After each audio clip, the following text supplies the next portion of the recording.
சமாதானமும் நம் அனைவருக்கும், குறிப்பாக இந்த கூடுகைக்கு காரணமாயிருக்கிற குடும்பத்தின் பிள்ளைகளுக்கும் மிகுதியாக உண்டாவதாக.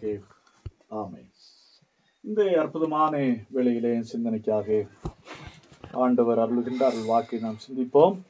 ரோமர் 8வது அதிகாரம் 28வது வசனம். அன்றியும் அவருடைய தீர்மானத்தின்படி தேவனிடத்தில் அன்பு கூறுகிறவர்களுக்கு சகலமும் நன்மைக்கு ஏதுவாக நடக்கிறது என்று அறிந்திருக்கிறோம். அன்றையும் அவருடைய தீர்மானத்தின்படி அழைக்கப்பட்டவர்களாய் தேவனிடத்தில் அன்பு கூறுகிறவர்களுக்கு சகலமும் நன்மைக்கு ஏதுவாக நடக்கிறது என்று அறிந்திருக்கிறோம். கண்களை மூடுவோம். ஆண்டவரை நோக்கி பார்த்து நாம் செபிப்போம். அன்பின் பரலோக கர்த்தாவே, உம்முடைய வார்த்தைகளுக்கு ஜீவன் உண்டு, உம்முடைய வார்த்தைகளுக்கு ஆற்றல் உண்டு, மாற்றங்களை ஏற்படுத்தக்கூடிய மனித வாழ்க்கையிலே திருப்பு முனைகளை ஏற்படுத்தக்கூடிய வல்லமை உண்டு. அப்பேற்பட்ட வார்த்தைகளை குடும்ப பிள்ளைகளோடு சேர்ந்து நாங்கள் இந்த வேளையிலே சிந்திக்கிறோம். ஆண்டவர் எங்களோடு கூட பேசும், உம்முடைய வழிகாட்டுதலை எங்களுக்கு தாரும். சிந்திக்கிற வார்த்தைகள் எங்களுடைய வாழ்வை வளமாக்கட்டும். எங்கள் குடும்ப உறவுகளை, குடும்ப ஜீவியத்தை வலுவடைய செய்யட்டும். தாழ்த்தி அர்ப்பணிக்கிறோம். இயேசு இரட்சகர் இன்ப நாமத்தில் ஜெபிக்கிறோம். ஜெபங்கள் நல்ல கர்த்தாவே. ஆமென். கிறிஸ்துவுக்குள் அன்பானவர்களே, ஸ்காட்லாந்து தேசத்தை சேர்ந்த ஒரு அருமையான குடும்பம். குடும்ப தலைவருடைய பெயர் கிளார்க் என்பவர் அவருடைய பெயர். 9 பிள்ளைகள். அவருக்கு வாழ்க்கையில ஒரு பெரிய ஆசை. 9 குடும்ப பிள்ளைகளோடு, தன்னுடைய மனைவி 9 பிள்ளைகளோடு சேர்ந்து அமெரிக்கா விசிட் செய்ய வேண்டும், அமெரிக்கா தேசத்தை பார்வையிட வேண்டும் என்று ஒரு ஆசை. அதற்காக ஸ்காட்லாந்திலே ஒரு புதிய கப்பலிலே டிக்கெட்டும் முன்பதிவு செய்யப்பட்டுக் கொண்டிருக்கின்றன. இவருக்கு ஒரு பெரிய வாஞ்சையோடு, கடின உழைப்போடு கொஞ்சம் பணத்தை சேகரிக்கிறார். சேகரித்து கஷ்டப்பட்டு பாஸ்போர்ட்டை எடுக்கிறார். தனக்கும் 9 மனைவி 9 பிள்ளைகளுக்கும் பாஸ்போர்ட்டை எடுக்கிறார். அடுத்து சேகரித்து அந்த புதிய கப்பல்ல எல்லாருக்கும் சேர்த்து டிக்கெட்டை புக் பண்றார். ரொம்ப எதிர்பார்ப்பு. எந்த தேசத்துக்கு போகிறோம்? அமெரிக்க தேசம். நெடுநாள் வாஞ்சை, நெடுநாள் கனவு. அதுவும் ஒரு புதிய கப்பல். அந்த வாஞ்சையோடு ரொம்ப எதிர்பார்ப்போடு இருக்கிறார். நமக்கு ஸ்கூல்ல படிக்கும்போது அப்படிதான். டூர்ன்னு சொன்னா என்ன செய்யாது? ஒரு வாரத்துக்கு முன்ன என்ன செய்யாது? தூக்கமே வராது. ஸ்கூல்ல படிக்கும்போது டூர் அந்த கனவுகளோடு தான் படுத்தாலும் அந்த கனவு தான், எழும்பினாலும் அந்த கனவு தான். அப்ப இவருக்கு ரொம்ப எதிர்பார்ப்போடு, கடின உழைப்போடு சேவித்து பணத்தை சேகரித்து எடுத்து கட்டி டிக்கெட்டை புக் பண்ணி வச்சு அந்த எதிர்பார்ப்போடு இருக்கிறார். அப்ப அந்த எதிர்பார்ப்போடு இருக்கின்ற போது குடும்பத்தினுடைய கடைசி மகன், இளைய மகனை என்ன கடித்து விடுகிறது என்று சொன்னால் வெறி நாய் கடித்து விடுகிறது. என்ன கடித்து விடுகிறது? வெறி நாய் கடித்து விடுகிறது. நம்முடைய தேசத்தை போல இல்லை. அந்த தேசம் ரொம்ப ஸ்ட்ரிக்டா இருக்கிற தேசம். அப்போ அந்த தேசத்துல நம்ம கொரோனா பீரியட்ல கொண்டு நோட்டீஸ் ஒட்டினாங்க பாருங்க. அந்த நாட்களிலே பாருங்க, அந்த வெறி நாய் கடித்தது. அந்த குடும்பத்துல ஒரு எல்லோ பிளாக், எல்லோ கொடியை நாட்டி விட்டார்கள். அந்த நாட்டு அரசாங்கம் அப்படிதான் செய்யும். ஏன்னா இங்கே வெறிநாய் கடித்தவர்கள் என்ன செய்யறது, கடிப்பட்டவர்கள் என்ன செய்திருக்கிறார்கள், இந்த இருக்கிறார்கள். ஆகையினால இந்த குடும்பத்தார் என்ன செய்திருக்கிறார்கள், குவாரண்டைன்ல இருக்கிறாங்க. ஆகையினால இந்த யாரும் இந்த குடும்ப வீட்டுக்குள்ள என்ன செய்யக்கூடாது, வரக்கூடாது. அவனுக்கு ட்ரீட்மெண்ட் கொடுத்தாங்க. ஃபேமிலி எல்லாருமே குவாரண்டைன். எங்க போக முடியல, எந்த கனவுகளோடு ஒவ்வொரு நாளும் தூங்கி தூங்கி எழுதினாரோ அந்த கனவு என்ன செய்யல, நிறைவேறல. அவர் தன்னுடைய மகனை கடிந்து கொண்டார். என்ன சாபம் பிடிச்ச ஒன்னாலதான் என்ன செய்யல, அமெரிக்கா போக முடியல. எவ்வளவு நாள் கரிசனை, எவ்வளவு நாள் தரிசனை, எவ்வளவு நாள் பாரம், எவ்வளவு நாள் உழைப்பு, எல்லாமே வீண் போய்விட்டது. அதோடு மட்டுமல்ல, தன்னுடைய மகனோடு நிறுத்தி இருந்தா கூட ஒன்னாலதான்டா இப்ப இங்க போக முடியல, அமெரிக்கா போக முடியல அப்படி என்று கடிந்து கொள்ளுகிறார். ஒன்று. இரண்டாவது, கடவுளையும் கடிந்து கொள்ளுகிறார். இது ஏன் எனக்கு இப்படிப்பட்ட தருணத்துல, இப்படிப்பட்ட சூழ்நிலையில எனக்கு இது ஏன் வந்தது அப்படி என்று கடவுளையும் கடிந்து கொள்கிறார். இந்த நாள் வந்தது, ரொம்ப எதிர்பார்ப்பு, ரொம்ப உடைஞ்சு போயிட்டார். மனதளவிலையும் சரீர அளவில் ரொம்ப உடைஞ்சு போயிட்டாரு. கப்பல் குறிப்பிட்ட நாள்ல பயணத்தை ஆரம்பிக்கிறது. எல்லாம் போச்சே. புதிய கப்பல் பயணம், அமெரிக்க தேசம், எல்லா கனவுகளும் நிர்மூலமாகிவிட்டது என்று துவண்டு போயிருந்தார். 5 நாட்களுக்கு பிறகு தகவல் வருகிறது. என்ன தகவல் என்று சொன்னால், இந்த இங்கிருந்து புறப்பட்ட கப்பல் விபத்திலே சிக்கி என்ன செய்தது, கடலில் மூழ்கிச்சு. கப்பலிலே பயணித்த மேகம் அநேக பல நூறு மக்கள் என்ன செய்து போயினார்கள், இறந்து போனார்கள். அந்த கப்பல் தான் டைட்டானிக் கப்பல். 1912 ஆண்டுல இந்த கோர விபத்து நிகழ்ந்தது. அப்ப பார்க்கிறார் கிளார்க், இதுவரைக்கும் இந்த பயணத்துக்கு தடையா இருந்தது மகன் தான் அப்படின்னு, மகன் தான் சாபக்கேடு அப்படின்னு நான் நினைச்சேன். மகனை கட்டி பிடிச்சு என்ன செய்தாரு, மகனை கட்டி பிடித்து அழுதார். அடுத்ததாக கடவுளையும் என்ன செய்துட்டார், வர கடவுளையும் முறுமுறுத்துட்டார். அதற்கு அவர் கடவுளிடத்திலே, ஆண்டவரை என்ன செய்திடும், மன்னித்து விடும், எங்கள் மேல் கொண்ட நம்முடைய அன்பை நாங்கள் என்ன செய்கிறோம், நினைக்கிறோம். ஆகவே அவர் ஒன்றை புரிந்து கொண்டார், வாழ்க்கையிலே நடப்பது எல்லாம் எதுதான், நன்மைக்கு. அதுதான் இங்கே பவுலடிகளார் சொல்லுகிறார்.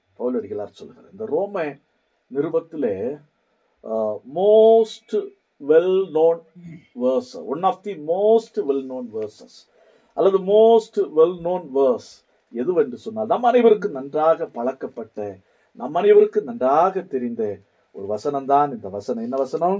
அன்றியும் அவருடைய தீர்மானத்தின்படி அழைக்கப்பட்டவர்களாய் தேவனிடத்தில் அன்பு கூறுகிறவர்களுக்கு சகலமும் நன்மைக்கு ஏதுவாக நடக்கிறது.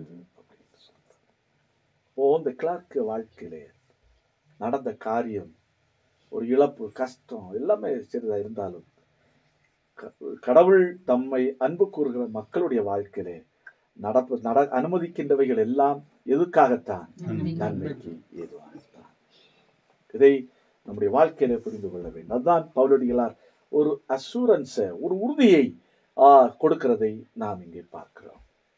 ஆகையினால் குடும்பத்தாருக்கும் இந்த ஜெபக்கூடுகையிலே பங்கெடுத்திருக்கிற நமக்கும் அதைத்தான் ஆண்டவர் தெளிவுபடுத்துகின்றார். நம்முடைய வாழ்க்கையிலே நாம் எதிர்பார்த்தது ஒன்று, நடப்பது ஒன்று. நாம் முன்னோக்கி ஒரு அடி எடுத்து வைத்தா பின்னோக்கி எத்தனை அடி எடுத்து வைக்கிறோம்? 2 அடி எடுத்து வைக்கிறோம். இதான் வாழ்க்கையினுடைய சில யதார்த்தமான சூழ்நிலைகள். அப்பேற்பட்ட சூழ்நிலையில நாம் என்ன செய்து, ஆண்டவருடைய பிள்ளைகள், கடவுளை நேசிக்கின்றவர்கள், கடவுளை நம்புகிறவர்கள், உண்மையாக கடவுளை ஆராதிக்கின்றவர்கள் ஒருபோது என்ன செய்யக்கூடாது, சோர்ந்து போகவே கூடாது. நடப்பது எல்லாம் இதைத்தான் பக்தன் பழைய பாட்டிலே யோசேப்பினுடைய வாழ்க்கையிலே நாம் பார்க்கிறோம். யோசேப்பு நம் அனைவருக்கும் நன்றாக தெரியும், இறை பயம் உடைய ஒரு மனிதன், உண்மை உள்ள ஒரு மனிதன். இந்த யோசேப்பு, அவனுடைய வாழ்க்கையை பாருங்க. சொந்த சகோதரர்களே அவனை என்ன செய்ய தீர்மானிக்கிறார்கள், கொலை செய்ய தீர்மானிக்கிறார்கள். அதுல இருந்து ஒரு சகோதரன் ஆலோசனையால தப்பிச்சு அவனை தூக்கி எங்க போடுகிறாங்க, குழியில போடுறாங்க. குழியில போட்டவனை எங்க விற்கிறாங்க, அடிமையாக விற்கிறார்கள். அடிமையாக விற்கப்பட்டவன் பொய்க்குற்றம் சாட்டப்பட்டு எங்கே தள்ளப்படுகிறான்? சிறைச்சாலை. நினைத்து பாருங்கள், கடவுளை நேசிக்கின்றவன், கடவுளுடைய பார்வைக்கு உண்மையாயிருந்த ஒரு மனிதன், தேவ மனிதன், எங்கே சொந்த சகோதரர்களால் வெறுக்கப்படுகிறான், சொந்த சகோதரர்களால் குழியில் தள்ளப்படுகிறான், சொந்த சகோதரர்களால் அடிமையாக விற்கப்படுகிறான், அடிமையாக விற்கப்பட்டவன் பொய்க்குற்றம் சாட்டப்படுகிறான், சிறைச்சாலை தண்டனை அனுபவிக்கிறான். இத்தனை காரியங்கள் நடக்கிறது. அதே யோசேப்பு சொல்லுகின்ற கூற்றுதான் மிக முக்கியமான கூற்று. அதைத்தான் நாம் திருமறையிலே மிக அருமையாக, மிக எளிதாக நாம் பார்க்கிறோம். ஆதியாகமம் 50வது அதிகாரம் 20வது வசனம். ஆதியாகமம் 50வது அதிகாரம் 20வது எனக்கு தீமை செய்ய நினைத்தீர்கள். நீங்கள் எனக்கு தீமை செய்ய நினைத்தீர்கள். இப்பொழுது நடந்து வருகிறதுபடியே வெகு ஜனங்களை உயிரோடே காக்கும்படி நன்மையாக முடிய தேவன் வெகு ஜனங்களை உயிரோட காக்கும்படிக்கு எப்படி முடிய பண்ணினார்? நன்மையாக முடிய பண்ணினார். அதனால வாழ்க்கையில வருகின்ற சவால்கள், பிரச்சனைகள், முன்னேற்றங்களுக்கு இருக்கிற இடையூறுகள், பலகீனங்கள், இவைகளை கண்டு நாம் ஒருபோதும் என்ன செய்யக்கூடாது? கலங்கி விடக்கூடாது, சோர்ந்து விடக்கூடாது. கடவுள் தீமையானதை நன்மையாக மாற்ற வல்லமை உள்ளவர். அதனால சொல்றா, எப்பா நீங்க என்ன கொள்ளையில தள்ளினீங்க, என்ன அடிமையா விட்டீங்க, வந்த இடத்துல நான் பொய் குற்றம் சாட்டப்பட்டேன், சிறை தண்டனையை நான் அனுபவித்தேன், பரவாயில்ல. எல்லாவற்றையும் கடவுள் எதற்காக அனுமதித்திருக்கிறார்? அநேக மக்கள், அதை நாம் புரிந்து கொள்ள வேண்டும், அநேக மக்களை உயிரோடு காக்கும்படிக்கு எல்லாவற்றையும் கடவுள் எப்படி முடிய பண்ணி இருக்கிறார்? நன்மையாக முடிய. இதுதான் நாம் யோசேப்பினுடைய வாழ்க்கையிலே கற்றுக்கொள்ள வேண்டிய காரியம். அதான் கடவுள் தீர்க்கன் ஏசாயாவை கொண்டு மிக அருமையாக சொல்லுகிறார். ஏசாயா தீர்க்கதரிசியின் புஸ்தகம் 38வது அதிகாரம் 17வது வசனம். இதோ சமாதானத்துக்கு பதிலாக மகா கசப்பு வந்திருந்தது. கவனிக்க வேண்டும். இதோ சமாதானத்துக்கு பதிலாக மகா கசப்பு வந்திருந்தது. தேவரீரோ என் ஆத்மாவை நேசித்து அழிவின் குழிக்கு விலக்கினீர். அருமையாக தீர்க்கனை கொண்டு கடவுள் திருவுளம் பற்றுகிறார் பாரு. எரேமியா 29வது அதிகாரம் 11வது வசனத்தை வாசியுங்கள். எரேமியா 29வது அதிகாரம் 11வது வசனம். நீங்கள் எதிர்பார்த்திருக்கும் முடிவை உங்களுக்கு கொடுக்கும்படிக்கு நான் உங்கள் பேரில் நினைத்திருக்கிற நினைவுகளை அறிவேன் என்று, உங்கள் பேரில் நினைத்திருக்கிற நினைவுகளை அறிவேன் என்று கர்த்தர் சொல்லுகிறார். அவைகள் தீமைக்கல்ல சமாதானத்துக்கு ஏதுவான நினைவுகள். அப்போ கடவுளுடைய நாமத்தை நேசிக்கிற பிள்ளைகளுக்கு சில நினைவுகளை வைத்திருக்கிறார்.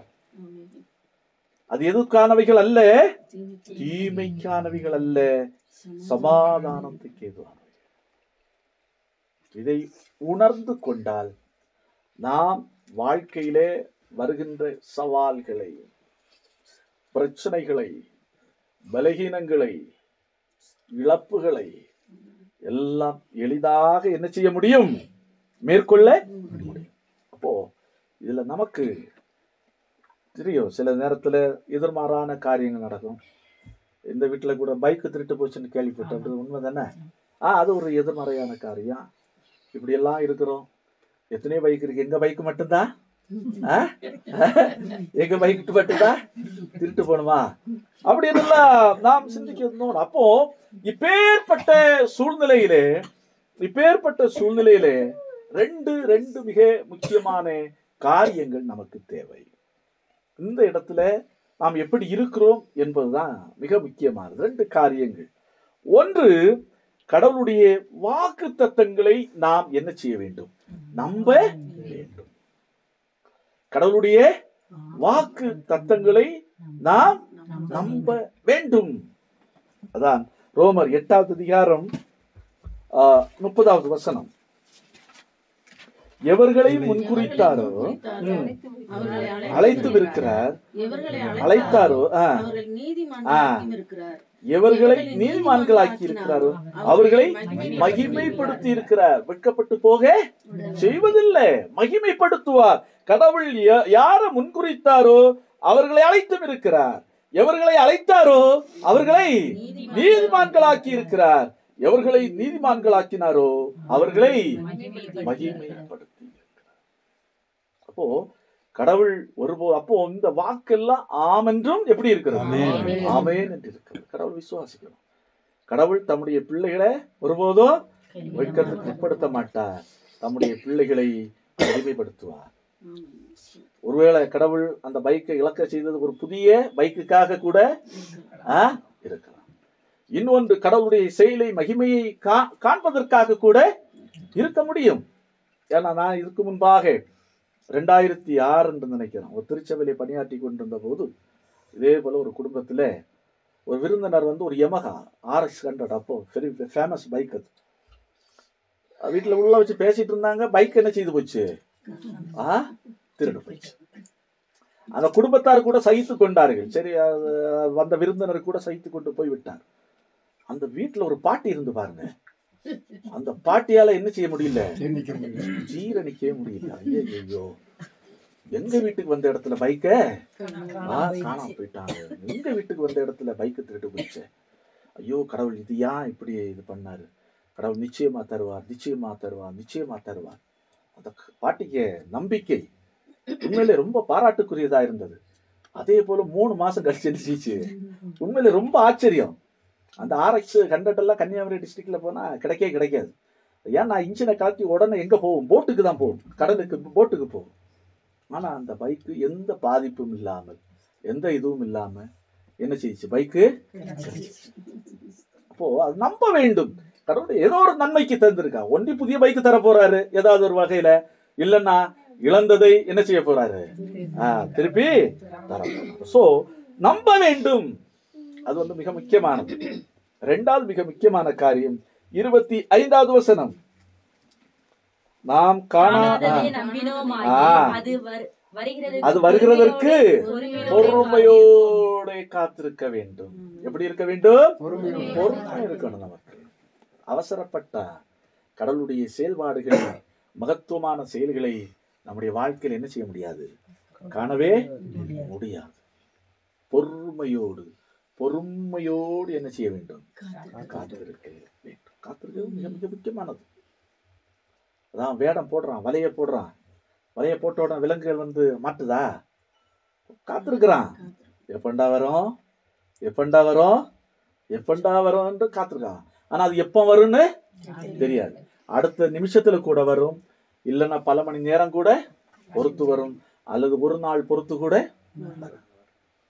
தெரியாது, ஆனா வரும். ஆண்டவர் சொல்கிறார், பொறுமையோடு. ஆகையினால் சோர்ந்து போக வேண்டாம். எந்த இதா இருந்தாலும், எந்த சவால்களா இருந்தாலும், எந்த பிரச்சனைகளா இருந்தாலும், எந்த போராட்டங்களா இருந்தாலும் சோர்ந்து போக வேண்டாம். எல்லாவற்றையும் கடவுள் அவரை நம்பி வாழுகிற பிள்ளைகளுடைய வாழ்க்கையிலே அனுமதிப்பது எல்லாமே எதுக்காகத்தான்? நன்மைக்கு எதுவாகத்தான். ஆகவே இந்த விசுவாசத்தோடு, இந்த நம்பிக்கையோடு எல்லா பாரங்களையும் கவலைகளையும் ஆண்டவருடைய சமூகத்தில் சமர்ப்பித்து உற்சாகத்தோடு நம்முடைய வாழ்க்கையில முன்னேறி செல்வோம். ஆண்டவர் தாமே இந்த வார்த்தைகளை கொண்டு நம்ம ஒவ்வொருவரையும் ஆசீர்வதிப்பாராக. எல்லா புத்திக்கும் மேலான தெய்வ சமாதானம் உங்கள் இருதயங்களையும் சிந்தனைகளையும் கிறிஸ்து இயேசு நாள் மட்டாய் காத்துக் கொள்வதாக.